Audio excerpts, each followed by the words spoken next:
Sir Brahmapur रे आपण को जो चाउ बाबू बोली डाकंती एटा गोटे बड़ संपत्ति की सर आपण पई परंपरा अधिकांश लोक मत चाउ पिठा विश्व जानती जनता दल रु बिजू जनता दल पर्यंत आपणकर राजनैतिक यात्रा सर सफल होइछि ना आ किछि बाकी अछि आ भी सफल होता कारण गत निर्वाचन रे मु कंटेस्ट करथिली काहे हारियले बोली भाबुचंदी आपण के लोक माने वोट देइछंती किंतु वोटला ईवीएम रे उल्टा ही होइछि बीजेडी वर्तमान विरोधी दल रे अछि दलर सबुठारु बड़ चैलेंज कोन सर आप देखो गंजाम जिले में यही 2 वर्ष भितर पूरा 15-16 हत्याकांड है 24 वर्षर गोटे राजनैतिक दल ए हठात क्षमतार पलया पछरे कारण कोन सर निर्वाचन समय एते थर किए कौन प्रधानमंत्री आसंते नाही बीजेडी भितर वर्तमान नेतृत्व संकट अछि कि सर के जन राज्यसभा एमपी दल बदल कलेनी किंतु बीजेडी भी सेमानकु जाबुडी रखिया रे विफल होउछि काहे सेमानकु पुरस्कार स्वरूप राज्यसभा पठाला नवीन पटनायक को पर बीजेडी भविष्य कौन सर 1997 मसीहा डिसेम्बर 26 तारिख दिन नवीन निवास से आह्वान कले ज्ञान पटनायक जे मो पो की जानी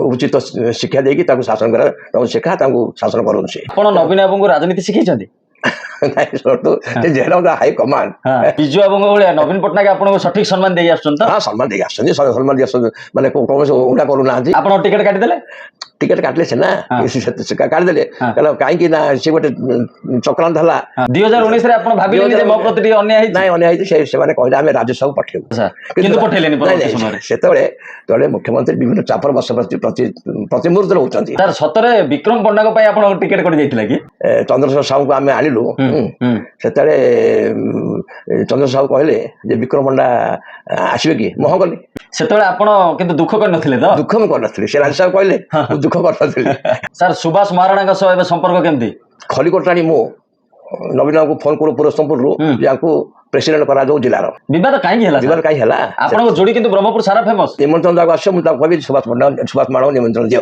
तो गछ लगेले गछ ता मु 40 लाख टका देइची से बीजेपी सहित ये करछंती माने संपर्क रखछंती आपण फोन करी पचारले फोन नहीं मु डाकी पचारली इनफॉरमेशन आपण किए देला ना गोटे षडयंत्र मत मान्यवर प्रजोमत दलीय ऑब्जर्वर मानस मंगराज कहले चर्चा होची जे से मध्ये टिकेट आसाई थिले किंतु ये गोटे तांको पछरे बड़ षडयंत्र कराला एवं चाउपट टिकेट पाइले नहीं टिकेट पे मध्य हमरो पानियाल सर आस्थिले आ हमरो बब्बे आस्थिले एबे सुभाष बाबूଙ୍କ सह एकाडी बसी चा पीबे तो हां एबे चा पिउछु कि सोचा नहीं 2024 रे हारियोले वोटर को राय को केमती देखुचंती केमिति हारली सेटा मध्य से जो आपण ईवीएम कथा हम कहली सर वर्तमान रो विधायक के अनिल कुमार सतरे आपण को शिष्य की को शिष्य वरी जने पचराला से मना कले को कांग्रेस रो मानी थी वर्तमान रो विधायक को 10 रु केते मार्क देबे आपण पुणी मैदान को ओलेबे विश्वास अछि काहे मते भविष्य 82 वर्ष गेलाडी हैं माने आउ 2029 रे आपण निर्वाचन लड़िबेनी किछु जनता दल रही सेवा करथि आगे मध्य आपण देखे गोटे स्कूल पिला पचरबे आपण एफिले के नाचा पडनाई सर आउ कोन स्वप्न देखिथिले जहा पूर्ण करि पारलेनी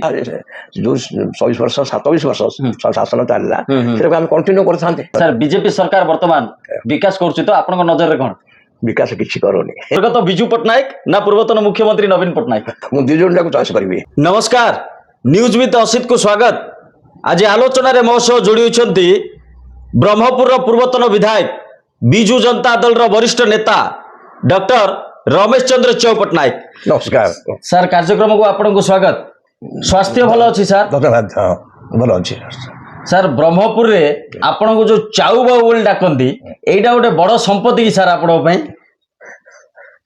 निश्चय कहीं ब्रह्मपुर अधिकांश लोक मत चाउ पिठा विश्व लोक जानती रमेश चंद्र चाउ पटेल कम लोक जानती तेणु चाउ पटेल रेयर आउ कि चाउ पटेल ब्रह्मपुर ना तेणु यही चाउ पटेल सब बेसी पॉपुलर हो जनता दल रु बिजू जनता दल पर्यंत आपणकर राजनैतिक यात्रा सर सफल होइछि ना आउ किछि बाकी अछि नहीं सफल होइछि आउ कि सफल होता कारण गत निर्वाचन रे मु कंटेस्ट करथिली जदि एथरक निर्वाचन होइथांती 6 थर होइथांता ताले आउ केते आशा थला लोक सेवा करिया पे सेटा हेइ पाला नाही सर काहे की हारियोले बोली भाबुचंदी आपण एटा हम देखुछु हमें जा अनुभव कलु आपण गंजाम जिल्ला रे 11टी बीजेडी रो केल आसिलांती आज्ञा आउ जने कांग्रेस आउ माननीय नवीन पटनायक जन आछंती तो हम ईवीएम द्वारा से सब काम कर धारणा हो लोक मैंने भोट देइछंती किंतु भोटला ईवीएम रे उल्टा ही बीजेडी वर्तमान विरोधी दल रे अछि दलर सबुठारु बड़ चैलेंज कोन सर नहीं बड़ चैलेंज है जे वर्तमान जो 2 वर्ष भितर जेते सब ତାଙ୍କର କାର୍ଯ୍ୟକ୍ରମ ହେଉଛି ଆପଣ ଦେଖନ୍ତୁ ଏବେ ବର୍ତ୍ତମାନ ପ୍ରତିଦିନ ହାଣାକାଟ ଚାଲିଛି ନାରୀ ଅତ୍ୟାଚାର ବୃଦ୍ଧି ପାଇଛି ଅପରାଧ ବଢୁଛି ଆପଣ ଦେଖନ୍ତୁ ଗଞ୍ଜାମ ଜିଲ୍ଲାରେ ଏଇ 2 ବର୍ଷ ଭିତରେ ପ୍ରାୟ 15-16ଟି ହତ୍ୟାକାଣ୍ଡ ହେଲାଣି ଆଉ ବିଶେଷତଃ ବ୍ରହ୍ମପୁର ସହର ମଧ୍ୟ ମୋ ସମୟରେ କିଛି ଆତଙ୍କବାଦୀ ନଥିଲେ ମୁଁ ତାକୁ କଣ୍ଟ୍ରୋଲ କରିଥିଲି କିନ୍ତୁ ବ୍ରହ୍ମପୁର ସହର ସାଙ୍ଗେ ଆତଙ୍କବାଦ ଚଳେଇ ନଥିଲେ କିନ୍ତୁ ମୁଁ ଯିବା ପରେ ଏଇ ଶାସନ ମୁଁ ଦେଖିଲି ଯେ 100 ଜଣ ବର୍ତ୍ତମାନ ଆତଙ୍କବାଦୀର ନାଁ ଲିଷ୍ଟ କରାହେଇଛି ତେଣୁ ଆଇନ ଶୃଙ୍ଖଳା ପରିସ୍ଥିତି ବହୁତ ଖରାପ ହେଇଛି ଆଉ ନାରୀ ମାନେ ସୁରକ୍ଷିତ ନୁହନ୍ତି ଆଉ ତା ସହିତ ମଧ୍ୟ ଆପଣ ଦେଖିବେ ଦରଦାମ ବଢି ଚାଲିଛି ପେଟ୍ରୋଲ ଡିଜେଲ ଦାମ ବଢି ଯାଇଛି ଲୋକମାନେ ହଇରାଣ ହରକତ ହଉଛନ୍ତି। ତେଣୁ 24 ବର୍ଷର ଗୋଟେ ରାଜନୈତିକ ଦଳ ଏ ହଠାତ୍ କ୍ଷମତାରୁ ପଳାଇବା ପଛରେ କାରଣ କଣ ସାର୍? ଦେଖନ୍ତୁ ମୁଁ ଯାହା ନିଜେ ଅନୁଭବ କରିଛି ମୁଁ ଜବାହରଲାଲ ନେହେରୁଙ୍କ ଠାରୁ ଆରମ୍ଭ କରି ପଣ୍ଡିତ ଜବାହରଲାଲ ନେହେରୁ ମୋରାରଜୀ ଦେଶାଇ ସବୁ ମୁଁ ଦେଖିଛି ତାଙ୍କୁ 1961 ମସିହା ପରଠୁ ସମସ୍ତଙ୍କୁ ଦେଖିଛି କିନ୍ତୁ ନିର୍ବାଚନ ସମୟରେ ଏତେ ଥର କିଏ କୌଣସି ପ୍ରଧାନମନ୍ତ୍ରୀ ଆସନ୍ତି ନାହିଁ କିନ୍ତୁ ଏମାନଙ୍କ ମୁଁ ଯାହା ବିଜେପି ଶାସନରେ ମୁଁ ଦେଖିଲି ଏମାନଙ୍କ ଗୋଟେ ଲକ୍ଷ୍ୟ ହେଲା ଯେ ସବୁଆଡେ ବିଜେପି ଶାସନ ଚଳେଇବା ଆଞ୍ଚଳ ଦଳକୁ ଆମେ ପୁରା ହଟେଇଦବା ଏଇଟା କିନ୍ତୁ ଗଣତନ୍ତ୍ର ନୁହଁ ଏଇଟା ଗଣତନ୍ତ୍ର ସେମାନେ ହତ୍ୟା କରୁଛନ୍ତି କି ଆପଣ ଦେଖିବେ ଓଡ଼ିଶାରେ ପୂର୍ବପଲ୍ଲୀରେ ଖାଲି ପ୍ରଧାନମନ୍ତ୍ରୀ ମୁଖ୍ୟମନ୍ତ୍ରୀଙ୍କର ବିଜେପିର ଖାଲି ମାନେ ଚାରିଆଡେ ପ୍ରଚାର ଚାଲିଛି ଆଉ ଯୋଉଠି ଦେଖିବ ପ୍ରଧାନମନ୍ତ୍ରୀ ଆଉ ମୁଖ୍ୟମନ୍ତ୍ରୀ ବାଟ ଦେଖାଉଛନ୍ତି ଏଇଟା ହଉଛି ଅମୁକ ବାଟ ଏତେ ନିମ୍ନ ସ୍ତର ସେମାନେ ପଳେଇ ଆସିଲେଣି ମୁଁ 61 ମସିହାଠୁ ମୁଁ ମାଟ୍ରିକ ପାସ୍ କଲି ସେ ସବୁ ଦେଖୁଛି ଏମିତି ଏଇଭଳିଆ କୁଶାସନ ମୁଁ କେବେ ଦେଖିନି। ଆଚ୍ଛା ଆଚ୍ଛା ସାର୍ ବିଜେଡି ଭିତରେ ବର୍ତ୍ତମାନ ନେତୃତ୍ୱ ସଂକଟ ଅଛି କି ସାର୍? ନାଇଁ ଶୁଣନ୍ତୁ ଏବେ ଆପଣ ଗୋଟେ ଲକ୍ଷ୍ୟ କରିବେ ଆମର କେତେ ଜଣ ରାଜ୍ୟସଭାର MP ଦଳ ବଦଳ କଲେଣି ସେ କାରଣ ହେଲା ଏ ଯୋଉ ବିଜେପି ଦଳ ଅଛନ୍ତି ସେମାନଙ୍କୁ ବିଭିନ୍ନ ପ୍ରକାର ପ୍ରଲୋଭିତ କରିକି ତାଙ୍କୁ ଓଲଟି ଦଉଛନ୍ତି କିନ୍ତୁ ବିଜେଡି ବି ସେମାନଙ୍କୁ ଜାବୁଡି ରଖିବାରେ ବିଫଳ ହଉଛି।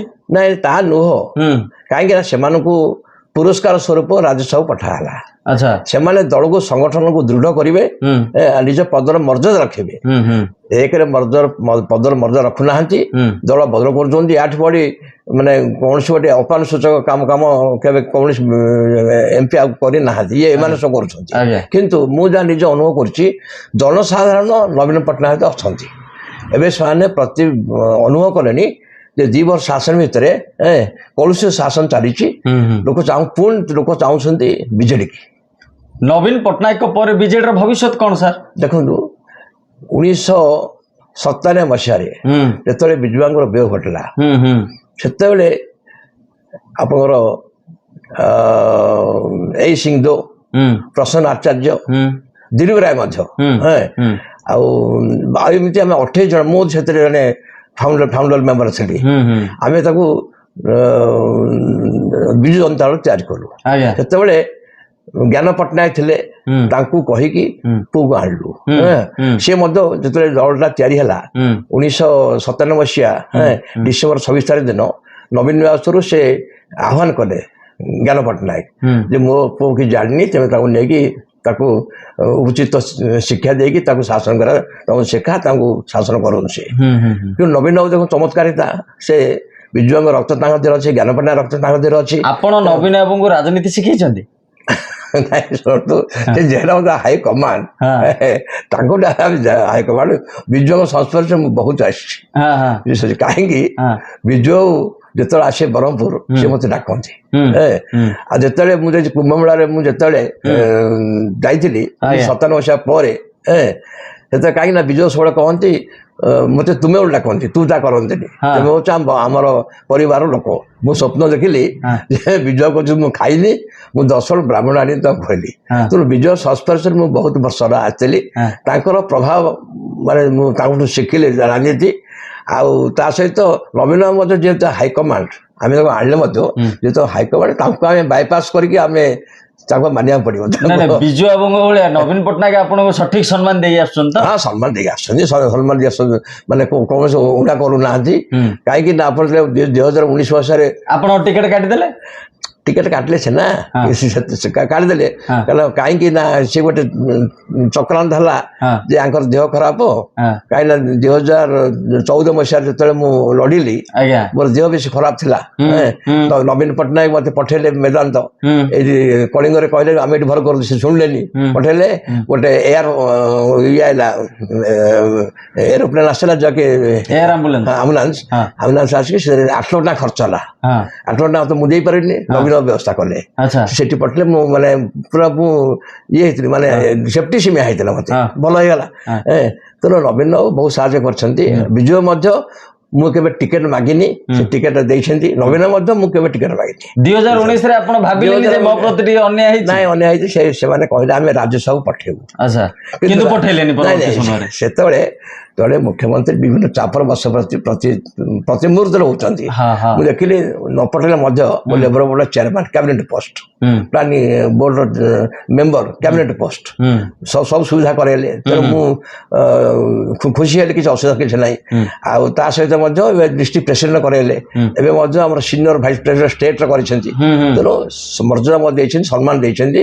ତେଣୁ ଆପଣ ଦେଖିବେ 2019 ମସିହାରେ ବିଜେପି ଦଳରୁ ବହୁତ ମତେ ଅଫର ଆସିଲା ଆପଣ ଆସନ୍ତୁ ମୁଁ ନାହିଁ କରିବି ନା ଯାଇପାରିବେନି କାହିଁକିନା ମୁଁ ଚାହୁଁନି ଯେ ବିଜେପିର କୃତଜ୍ଞ ହେଇକି ମୁଁ ଯାଇକି ଆପଣ ତାଙ୍କ ବିଜେପି ସହିତ ମିଶିବି। ସାର୍ ସତରେ ବିକ୍ରମ ପଣ୍ଡାଙ୍କ ପାଇଁ ଆପଣ ଟିକେଟ କଟି ଯାଇଥିଲା କି? ବିକ୍ରମ ପଣ୍ଡା ପାଇଁ ଟିକେଟ କଟି ଯାଇଥିଲା ବୋଲି ସେ କଣ ହେଇଛି କି ବିକ୍ରମ ପଣ୍ଡା ପାଇଁ ମାନେ ଯେତେବେଳେ ଚନ୍ଦ୍ରଶେଖର ସାହୁଙ୍କୁ ଆମେ ଆଣିଲୁ ସେତେବେଳେ ଚନ୍ଦ୍ରଶେଖର ସାହୁ କହିଲେ ଯେ ବିକ୍ରମ ପଣ୍ଡା ଆସିବେ କି ମୁଁ ହଁ କଲି। ତାହେଲେ ସେ କହିଲେ ତମେ କଣ କରିବ? ମୁଁ କହିଲି ମତେ ବ୍ରହ୍ମପୁର ଟିକେଟ ଦେବେ ତାପରେ ବିକ୍ରମକୁ ଗୋଟେ ଚେୟାରମ୍ୟାନ କୋଉଠି କରିଦବା। କିନ୍ତୁ ସେତେବେଳେ କେତେଜଣ ବିଶିଷ୍ଟ ଲୋକ କହିଲେ ଯେ ଡକ୍ଟର ଚାଉ ପଟ୍ଟନାୟକ ଠିଆ ହେଲେ ବହୁତ ପରିଶ୍ରମ କରିବାକୁ ପଡୁଛି। 2014 ମସିହାରେ ବହୁତ ଆସିକି ଆମର ମନ୍ତ୍ରୀସ୍ତରୀୟ ନେତାମାନେ ଆସିକି ଏଠି ରହି ମାସେ କାଳ ସମସ୍ତେ ଚେଷ୍ଟା କରିଥିଲେ ସେଟା ଦେଖେଇଦେଲେ। ତେଣୁ ସେଟା ଚେଞ୍ଜ ହେଇଗଲା। କିନ୍ତୁ ମୁଁ ଦୁଃଖିତ ନୁହଁ କାହିଁକି ଯେତେବେଳେ ଯାହା ସମସ୍ୟା ଆସିବ ଆମେ ତାର ସମ୍ମୁଖୀନ ହେବାକୁ ପଡିବ। ଆଉ ଦଳରେ ଆମେ ଅଛେ ଦଳ ଆମକୁ ସମ୍ମାନ ଦଉଛି। ଆମେ ବର୍ତ୍ତମାନ ମଧ୍ୟ ଏବେ ମୁଁ ଏମଏଲଏ ନହେଲେ ମଧ୍ୟ ଲୋକମାନେ ମୋ ପାଖକୁ ଆସୁଛନ୍ତି ତାଙ୍କର ସମସ୍ୟା ମଧ୍ୟ ଦୂର କରିବାକୁ ମୁଁ ଚେଷ୍ଟା କରୁଛି। ସେତେବେଳେ ଆପଣ କିନ୍ତୁ ଦୁଃଖ କରିନଥିଲେ ତ? ଦୁଃଖ ମୁଁ କରିନଥିଲି। ସେ ରାଜ ସାହେବ କହିଲେ ମୁଁ ଦୁଃଖ କରିନଥିଲି କାହିଁକି ତା ପରବର୍ତ୍ତୀ ଅବସ୍ଥାରେ ସେ ମୋତେ କେବେ ଖାଲି ବସାଇ ନାହାନ୍ତି ବିଭିନ୍ନ ପଦବୀ ଦେଇଛନ୍ତି। ତା ଫଳରେ ମଧ୍ୟ ମୁଁ ଲୋକଙ୍କର ସେବା କରିଛି। ସାର୍ ସୁଭାଷ ମହାରଣାଙ୍କ ସହ ଏବେ ସମ୍ପର୍କ କେମିତି? ଦେଖନ୍ତୁ ସୁଭାଷ ମହାରଣା ସମ୍ପର୍କ ଆପଣ ପଚାରିଲେ ତାଙ୍କୁ ମୁଁ ଟାଉନ ପ୍ରେସିଡେଣ୍ଟ କରିଥିଲି। ଖଲିକୋଟ ଆଣି ମୁଁ ନବୀନ ବାବୁଙ୍କୁ ଫୋନ କରୁ ପୁରସ୍ତମପୁରରୁ ୟାଙ୍କୁ ପ୍ରେସିଡେଣ୍ଟ କରାଯାଉ ଜିଲ୍ଲାର। ଇଏ ମନା କରିଦେଲେ। ଆମେ ରାଗିଲୁ ଖଲିକୋଟ ଆଣି ବହୁତ ରାଗିଲେ କାହିଁକି ମନା କଲ? ନାଇଁ ନାଇଁ ଖବାକୁ ପଡିବ ସେ ହେଲେ। ତା ପରବର୍ତ୍ତୀ ଅବସ୍ଥାରେ ତାଙ୍କୁ ବିଡିଆର ଚେୟାରମ୍ୟାନ କରାହେଲା। ତାପରେ ଆମକୁ ଅଧ୍ୟକ୍ଷ କାଜୁ ଉନ୍ନୟନ ନିଗମ କରାହେଲା। 22 ବର୍ଷ କାଳ ମୁଁ ତାଙ୍କୁ ସେବା କରିଥିଲି। କିନ୍ତୁ ବିବାଦ କାହିଁକି ହେଲା? ଆପଣଙ୍କ ଯୋଡି କିନ୍ତୁ ବ୍ରହ୍ମପୁର ସାରା ଫେମସ। କାହିଁକି ଯେ ନିମନ୍ତ୍ରଣ ତାକୁ ଆସିବ ମୁଁ ତାକୁ କହିବି ସୁଭାଷ ମହାରଣାଙ୍କୁ ନିମନ୍ତ୍ରଣ ଦିଅ। ଯେତେବେଳେ ମୁଁ ଯିବି ମିଟିଂ କି ସୁଭାଷ ମହାରଣା ଯିବେ ତାଙ୍କଠାରୁ ବହୁତ ସିନିୟର ଲୋକ ବସିଥିବେ ତଳେ ମୁଁ ତାକୁ ଆଣି ଉପରେ ବସେଇଲି। ତା ନାଁଟା ଖ୍ୟାତି ହେଲା। ସେ ମତେ ଗଛ ଲଗେଇଲେ। ଗଛ ତାକୁ ମୁଁ 40 ଲକ୍ଷ ଟଙ୍କା ଦେଇଛି ଗ୍ୟାବିନ୍ସ କରିବା ପାଇଁ ଦେଇଛି। କିନ୍ତୁ ଯେତେବେଳେ ଆମର 2 ଜଣ ଅବଜରଭର କହିଲେ ଯେ ସେ ବିଜେପି ସହିତ ଇଏ କରୁଛନ୍ତି ମାନେ ସମ୍ପର୍କ ରଖିଛନ୍ତି। ଆପଣ ଫୋନ କରି ପଚାରିଲେ? ଫୋନ ନାହିଁ ମୁଁ ଡାକି ପଚାରିଲି। ଯେବେ ମନମୋହନ ସାମନ୍ତଙ୍କ ପାଖକୁ ଯାଇଥିଲ କି ସେଇଥିରେ ସେ ବିଗିଡି ଗଲେ କହିଲେ ମୁଁ ଯାଇନି। କଣ ଭାବିଲେ କି ଆଣି ସେ କହିଲେ ମୁଁ ଯାଇନି। ଇନଫରମେସନ ଆପଣଙ୍କୁ କିଏ ଦେଲା ନା ଗୋଟେ ଷଡ଼ଯନ୍ତ୍ର? ନାଇଁ ଗୋଟେ ଅବଜରଭର 2 ଜଣ ମତେ କହିଲେ। ପ୍ରଦୀପ ଅମାତ ମାନ୍ୟବର ପ୍ରଦୀପ ଅମାତ ଦଳୀୟ ଅବଜରଭର ମାନସ ମଙ୍ଗରାଜ କହିଲେ। ତେଣୁ ମୁଁ ଏଇଟା ଗୁରୁତ୍ୱ ସହିତ ଯାଇକି ତାଙ୍କୁ ପଚାରିଲି। ସିଏ ଯଦି କହିଛନ୍ତି ନାଇଁ ମୁଁ ଯାଇନି ଛୁଟି ସନ୍ଧ୍ୟା ସେ ତ ମନା କଲେ ଯେ ମୁଁ ଦଳ ଛାଡି। ତାପରେ ସେ ଆଉ ଦେଖିଲି ସେ ତାକୁ ମାନେ ଗୁରୁତ୍ୱରେ ବିଚାର କଲେ ଆମ ଘରୁ ଆସିଲେନି। କିନ୍ତୁ ଏବେ ବର୍ଷ ପରେ ବୁଝିଲେ ଏବେ ଆସୁଛନ୍ତି। ସିଏ ମାନେ ଅନେକ ସମୟରେ ଗୋଟେ ଚର୍ଚ୍ଚା ହଉଛି ଯେ ସିଏ ମଧ୍ୟ ଟିକେଟ ଆଶାୟୀ ଥିଲେ କିନ୍ତୁ ଇଏ ଗୋଟେ ତାଙ୍କ ପଛରେ ବଡ ଷଡ଼ଯନ୍ତ୍ର କରାହେଲା ଏବଂ ଚାଉପଟନା ଟିକେଟ ପାଇଲେ ନାଇଁ 2024 ରେ। ସେତେବେଳେ ଟିକେଟ ପାଇଁ ମଧ୍ୟ ଆମର ପାଣ୍ଡିଆନ ସାର୍ ଆସିଥିଲେ ଆଉ ଆମର ବବ୍ୟାବୁ ଆସିଥିଲେ ଆସି ସେମାନେ ଟିକେଟ ଦେଲେ। ଇଏ କିନ୍ତୁ ନିଜେ ବିଚାର କଲେ ଆମେ ଯେମିତି ତାଙ୍କୁ ସବୁ ଚେୟାରମ୍ୟାନ କରିଥିଲୁ ଇଏ ବିଭିନ୍ନ କର୍ପୋରେସନର ପଦ ଦେଇଥିଲୁ ସେ କହିଲେ ମୋତେ ଆଣି ଟିକେଟ ଯାଚିକି ଦେଇଥାନ୍ତେ ଏଇଟା ସମ୍ଭବ ନୁହଁ ନା। ନବୀନ ଚାହିଁଲେ ସେମାନେ ଦେବେ ଆମେ ତାଙ୍କୁ ଟିକେଟ ଆଣି ତାଙ୍କୁ ଦେଇଦେବୁ ନା ତମେ ଠିଆ ହବ ବୋଲି କିଏ ସମ୍ଭବ ଏଇଟା ହବ ସେଇଟା ସେ ଭାବିଲେ। ଏବେ ସୁଭାଷ ବାବୁଙ୍କ ସହ ଏକାଠି ବସି ଚା ପିଇବେ ତ? ହଁ ଏବେ ଚା ପିଉଛୁ କିଛି ଅସୁବିଧା ନାହିଁ କିନ୍ତୁ ଏଇ ଯୋଉ ଇଏଟା ହେଲା ମାନେ ଆଗ ଭଳିଆ ଯୋଉ ଲୋକମାନଙ୍କର ଗୋଟେ ପ୍ରଚାର ହେଇଗଲା ସେ ମୋ ସହିତ ନାହାନ୍ତି ସେଇଟା କ୍ଷତିକାରକ। ସାର୍ ଆପଣ 2024 ରେ ହାରିଗଲେ ଭୋଟରଙ୍କ ରାୟକୁ କେମିତି ଦେଖୁଛନ୍ତି?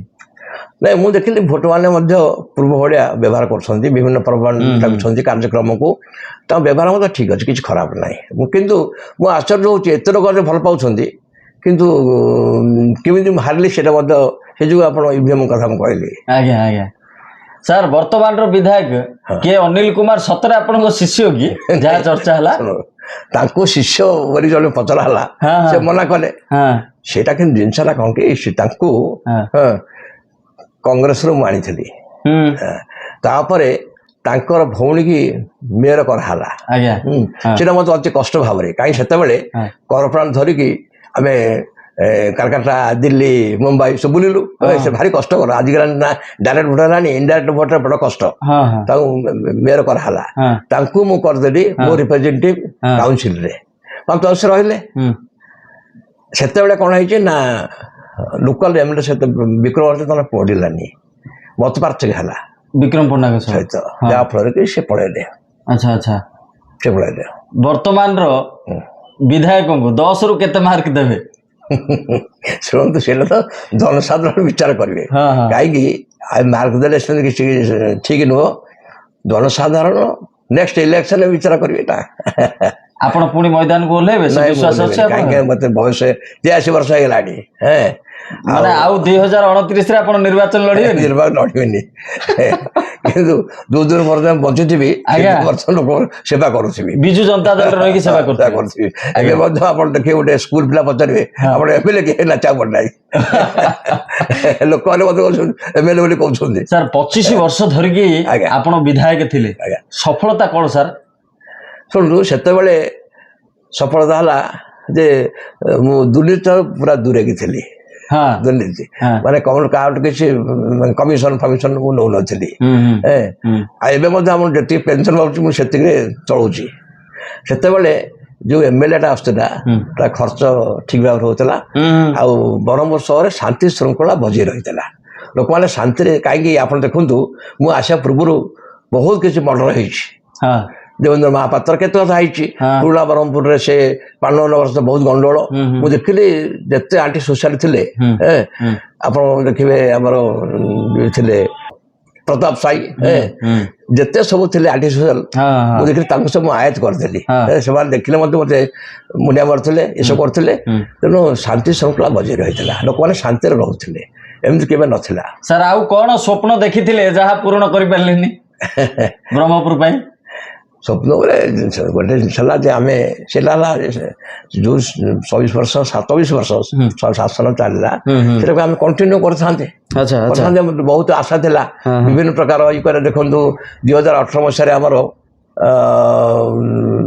ବ୍ରହ୍ମପୁର ମହାନଗର ହେଲା ପାନୀୟ ଜଳର ସମାଧାନ ହେଲା ଏଇଟା ବଡ ଜିନିଷ ତା ମେଡିକାଲ ମଧ୍ୟ ବହୁତ ଉନ୍ନତି ହେଇଛି ବିଭିନ୍ନ ଠାକୁରାଣୀ ମନ୍ଦିର ମଧ୍ୟ ଆମର ଟଙ୍କା ଦେଲେ ସବୁ ବହୁତ କଥା ହେଇଛି ଆହୁରି ଯାହା ବାକି ଥିଲା କରିଥାନ୍ତେ ସେଟା ରହିଗଲା। ସାର୍ ବିଜେପି ସରକାର ବର୍ତ୍ତମାନ ବିକାଶ କରୁଛି ତ ଆପଣଙ୍କ ନଜରରେ କଣ?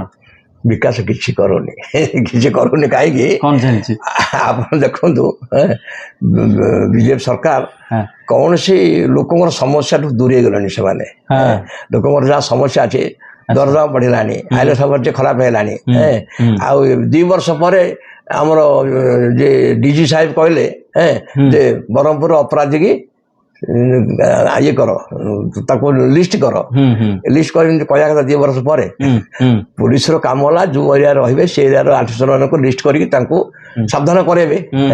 ତେଣୁ ମୁଁ ଦେଖିଲି ଏ ଶାସନଟା ଠିକ ଚାଲିନି, ଆଉ ପୋଲିସ ପୁରା ନିୟନ୍ତ୍ରଣ ହରେଇଲାଣି, ଆଉ ତାପରେ ଲୋକଙ୍କର ସମସ୍ୟା ଦୂର ହେଇନି। ନାଇଁ, ଲୋକଙ୍କ ସମସ୍ୟା ଉଦାହରଣ ସ୍ୱରୂପ ଏସବୁ କହୁଛନ୍ତି ଆମେ ସବୁ ବିଭିନ୍ନ କଳକାରଖାନା କରିବୁ, ଖାଲି କରିବୁ ବୋଲିକି କଥା ବେଶୀ କାମ କର। ଆଚ୍ଛା ଆଚ୍ଛା। ଆଉ ସବୁ କୋଉଠି ଆପଣ 2 ବର୍ଷ ଭିତରେ ଫ୍ୟାକ୍ଟ୍ରି କୋଉଠି ହେଲାଣି? ହେଇନି। ଖାଲି ଅମୁଲ ପୁଞ୍ଜି ଆଣିଲୁ ଅମୁଲ ଆଣିଲୁ, ଖାଲି କଥାରେ ଖାଲି ଧୁରନ୍ଧର। ଆଚ୍ଛା ଆଚ୍ଛା। ସାର୍ ବର୍ତ୍ତମାନ ମୁଁ ଆପଣଙ୍କୁ ଅପସନ ଦେବି, ଦିଟା ଭିତରୁ ଆପଣ ଗୋଟେ ଚୁଜ୍ କରିବାକୁ ଚେଷ୍ଟା କରିବେ। ସ୍ୱର୍ଗତ ବିଜୁ ପଟ୍ଟନାୟକ ନା ପୂର୍ବତନ ମୁଖ୍ୟମନ୍ତ୍ରୀ ନବୀନ ପଟ୍ଟନାୟକ? ଦେଖନ୍ତୁ, ମୁଁ 2 ଜଣ ଯାକୁ ଚଏସ୍ କରିବି। କାହିଁକି ନା ବିଜୁ ବାବୁ ଚାଲିଗଲେ, କିନ୍ତୁ ବିଜୁ ଲେଗାସି ଇଜ ଷ୍ଟ୍ରଙ୍ଗର ଦାନ ବିଜୁ ପଟ୍ଟନାୟକ। ବିଜୁ ଲିଗାସଟା ଷ୍ଟ୍ରଙ୍ଗ ବିଜୁ ପଟ୍ଟନାୟକ। ନବୀନ ପଟ୍ଟନାୟକ କଣ କରିଛନ୍ତି ନା ବିଜୁ ଲିଗାସକୁ କାର୍ଯ୍ୟକାରୀ କରିଛନ୍ତି। ତେଣୁ 2 ଜଣ ଯାକ ହଉଛନ୍ତି, ଏବେ ନବୀନ ବାବୁ ଶାସନ କଲେ, ଲୋକ ବିଜୁ ବାବୁ ମନେ ପକେଇଛନ୍ତି ନା। ଆଉ ବିଜୁ ଯୋଉ ବିଜୁ ଜନତା ଦଳ ନାଁଟା ହେଇଛି, ଯୋଉ ମୁଁ କହୁଛି ବିଜୁ ଲିଗାସି ଇଜ ମୋର ଷ୍ଟ୍ରଙ୍ଗର ଦାନ ବିଜୁ ପଟ୍ଟନାୟକ, ଲିଭିଂ ବିଜୁ। ତେଣୁ ଡେଡ୍ ବିଜୁ ମୋର ଷ୍ଟ୍ରଙ୍ଗର ଦାନ ଲିଭିଂ ବିଜୁ। ତେଣୁ ଲିଗାସଟା ଆଙ୍କର ବର୍ତ୍ତମାନ ଚାଲିଲା, ସେ ରହିଛି। ସାର୍ ନବୀନ ପଟ୍ଟନାୟକ ଜଣେ ନେତା ନା ବ୍ରାଣ୍ଡ? ନାଇଁ, ସେ ଜଣେ ନେତା। କାହିଁ ନେତା ମୁଁ କହୁଛି, ସେ ବିଜୁଙ୍କର ପ୍ରକୃତ ଦାୟାଦ। ଆପଣ ଦେଖିବେ ସେତେବେଳେ ଟିକେ ଲକ୍ଷ୍ୟ କରିବେ, ଯେତେବେଳେ ମାନ୍ୟବର ନରେନ୍ଦ୍ର ମୋଦୀ ପ୍ରଧାନମନ୍ତ୍ରୀ ଆସୁଥିଲେ, ଅମିତ ଶାହ ଆସୁଥିଲେ, ଅନ୍ୟ ମନ୍ତ୍ରୀ ଆସୁଥିଲେ, ସେମାନେ କହୁଥିଲେ ଶାସନଟାକୁ ସେମାନେ ଭୁରି ଭୁରି ପ୍ରଶଂସା କରୁଥିଲେ। କିନ୍ତୁ ହଠାତ୍ ନିର୍ବାଚନ ସମୟରେ ବଦଳିଗଲେ, କହିଲେ ଶାସନଟା ମାନେ ମିଛ କଥା କହିକି ଲୋକଙ୍କୁ ଭୁଲେଇ ଦେଲେ। ତେଣୁ ସେମାନେ ତ ଭୁରି ପ୍ରଶଂସା କରୁଥିଲେ ନା। କାହିଁକି ଆପଣ ଦେଖିବେ ଦିଲ୍ଲୀରେ ରଷିଆ ପ୍ରାଇଜ ଦେଲା, ନବୀନ ବାବୁ ଆଣିଲେ। ତେଣୁ 2 ଜଣ ଯାକ ବିଶ୍ୱ ପ୍ରସିଦ୍ଧ। କାରଣ ନବୀନ ପଟ୍ଟନାୟକ କହିଲେ ମାନେ ଆଞ୍ଚଳିକ ସ୍ତରର ନାଁ ଅଛି, ଆଉ ବିଜୁ ପଟ୍ଟନାୟକ ତ ଆଞ୍ଚଳିକ ସ୍ତର ନାଁ ଅଛି। ଆଉ ବିକ୍ରମ ପଣ୍ଡା ବନ୍ଧୁ ନା ପ୍ରତିଦ୍ୱନ୍ଦ୍ୱୀ? ନାଇଁ, ସେ ବନ୍ଧୁ ଆଉ ଦଳରେ ଅଛନ୍ତି ଆଉ।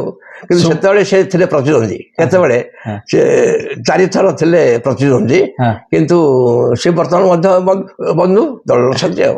ସୁଭାଷ ମହାରଣା ଭୁଲ ବୁଝାମଣା ନା ମତଭେଦ? ହେଲା ଭୁଲ ବୁଝାମଣା। କାହିଁକି ସେ ଏବେ ବୁଝିଲେଣି। କିନ୍ତୁ ଗୋଟେ ଜିନିଷ ହେଲା, ସେ ଯଦି ମୋତେ ଜଣେଇ ଦେଇଥାନ୍ତେ ପରବର୍ତ୍ତୀ ଅବସ୍ଥାରେ ସେ ବିଧାୟକ କ୍ୟାଣ୍ଡିଡେଟ୍ ହେଇଥାନ୍ତେ। ସେ କାମ କିଛି କଲେନି, ଆଉ କାମ କିଛି ତାକୁ ଦାୟିତ୍ୱ ଦିଆହେଇଥିଲା ମିଟିଂ କରିବା ପାଇଁ ଦିଆହେଇଥିଲା, ଆଉ ସେ କି ସଫଳରେ ନ୍ୟୁଜ୍ ଫ୍ୟୁଜ୍ ହେଇଗଲା ଗୋଟେ ମିଟିଂରେ। ସେ କିନ୍ତୁ କହିଲେ ଯେ ମୁଁ ଚାଉ ବାବୁଙ୍କ ପାଇଁ କାମ କରିଛି। କରିଥିଲେ ମୁଁ ଜିଣିଥାନ୍ତି, ଯେହେତୁ ମୁଁ ଜିଣେଇ ପାରିଲେନି ସେ କାମ କରିନାହାନ୍ତି। କେ ଅନିଲ କୁମାର ଶିଷ୍ୟ ନା ରାଜନୈତିକ ପ୍ରତିଦ୍ୱନ୍ଦ୍ୱୀ? ନାଇଁ ନାଇଁ, ସେ ରାଜନୈତିକ ପ୍ରତିଦ୍ୱନ୍ଦ୍ୱୀ ନୁହନ୍ତି, ସେ ଆମର ବନ୍ଧୁ। ତାଙ୍କୁ ମଧ୍ୟ ମୁଁ ତା ଭଉଣୀକି ମଧ୍ୟ ସେ ମେୟର କରାହେଇଥିଲା, ସେ ମଧ୍ୟ ଏବେ ମଧ୍ୟ ଆମର ସେ ବନ୍ଧୁ। ସେ ବିଜେପି ସରକାର ସଫଳ ନା ବିଫଳ? ବିଫଳ। ବିଜେପି ସରକାର ପୁରା ବିଫଳ। ବ୍ରହ୍ମପୁର ଆପଣଙ୍କ ପାଇଁ ଗର୍ବ ନା ଦାୟିତ୍ୱ? ଦିଟାକ ଗର୍ବ ଆଉ ଦାୟିତ୍ୱ ଦିଟା ହେଲା। ରାଜନୀତି ସେବା ନା ସଂଘର୍ଷ? ସଂଘର୍ଷ କରିକି ସେବା କରିବା। ଗୋଟିଏ ଶବ୍ଦରେ ନିଜକୁ ବର୍ଣ୍ଣନା କେମିତି କରିବେ? ବର୍ଣ୍ଣନା କରିବା ହଉଛି ମାନେ ଡକ୍ଟର ରମେଶ ଚନ୍ଦ୍ର ପଟ୍ଟନାୟକ ଜଣେ ସମାଜର ସେବକ। କାରଣ ମୁଁ ଡାକ୍ତର ହେଇଥିଲି, ରୋଗୀମାନଙ୍କୁ ଦେଖୁଥିଲି, କିନ୍ତୁ ଏବେ ବର୍ତ୍ତମାନ ମୁଁ ସୋସାଇଟିକି ଦେଖୁଛି, ସୋସାଇଟିର ଡାକ୍ତର ହିସାବରେ ଦେଖୁଛି। ଏଇଟା ମନ ଆନନ୍ଦ। ସୋସାଇଟିକି ମୁଁ ଦେଖିଲି। ସାର୍ ଯୋଉ ବିଜୁ ଲିଗାସି ହେଲାଣି, ବହୁତ ପୁରୁଣା ନେତା ଏବେ ବିଜୁ ଲିଗାସି ମଞ୍ଚ ତିଆରି କଲେଣି, ଆପଣଙ୍କୁ କେବେ ଅଫର ଆସିନି? ଆପଣ ବିଜୁ ବାବୁ ଅମଳ ଲୋକ ନା? ଆସିନି, ସେଇଟା ଖାଲି କରୁଛନ୍ତି, କିନ୍ତୁ ସେ ବିଜୁ ଲିଗାସି ଠିକ ନାହିଁ। ସେଟା ସେଟା ଜାଲ ବିଜୁ ଲିଗାସି କାମ କରୁଛନ୍ତି ସେମାନେ। ବିଜୟ ମହାପାତ୍ର, ଦିଲ୍ଲୀପ ରାୟ କେବେ ଅଫର ଆସିନି? ମୁଁ ଦିଲ୍ଲୀପ ରାୟକୁ ସମ୍ମାନ ଦଉଛି, କିନ୍ତୁ ଯେହେତୁ ସେ ବିଜୁ ଜନତା ଦଳ ତିଆରି ସେ ଥିଲେ, ତାଙ୍କୁ ମୁଁ ସମାଲୋଚନା କରୁନି, ସେ କାରଣ ସେ ତିଆରି କରିଛନ୍ତି। ଆଉ ଅନ୍ୟମାନଙ୍କୁ ମୁଁ ବିଜୁ ଲିଗାସି କଥା କହିବିନି, ସେଟା କରୁଛନ୍ତି ବୋଲି, ସେ ବିରୁଦ୍ଧରେ କରୁଛନ୍ତି। ବହୁତ ବହୁତ ଧନ୍ୟବାଦ ସାର୍, ଆପଣ ଆମ ସହ ଆଲୋଚନା କଲେ। ଆମ ସହିତ ଥିଲେ ପୂର୍ବତନ ବିଧାୟକ, ବିଜୁ ଜନତା ଦଳର ବରିଷ୍ଠ ନେତା ଡକ୍ଟର ରମେଶ ଚନ୍ଦ୍ର ଚ୍ୟାଉ ପଟ୍ଟନାୟକ। ସମୟ ସରିଛି, ନମସ୍କାର।